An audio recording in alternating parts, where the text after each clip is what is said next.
Next item. So చూసారుగా ఈ రోజంతా మోస్ట్ డిమాండెడ్ ఐటమ్ అనమాట. సో ఈ కలర్ లో ఈ పర్టికులర్ ఈ డిజైన్ లో 2 కలర్స్ మాత్రమే హెవీ డిమాండెడ్. ఈ 2 కలర్స్ మాత్రమే తీసుకురావడం జరిగింది. సో ఈ 2 కలర్స్ విత్ ఇన్ మినిట్స్ లో అయిపోతాయి అన్నమాట. సో అలా ఉంది అన్నమాట వీటి demand. Soft silk sarees with zari borders, మొత్తం జరీ, ఎటువంటి ప్రింట్ లేదండి శారీలో. Full washable. ఇది వచ్చి బ్లౌజ్.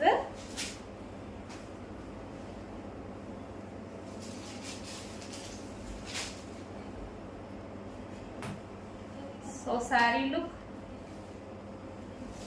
మంచి కాఫీ కలర్. శారీ కూడా మంచి coffee colour, different colour combination కూడా చూసారుగా, చాలా different colour combination. Brown colour, ఇలా dark chocolate based brown colour ఉంటుంది కదా, సరే మీకు కనిపిస్తున్న కలర్ ఎగ్జాక్ట్ డిఫరెంట్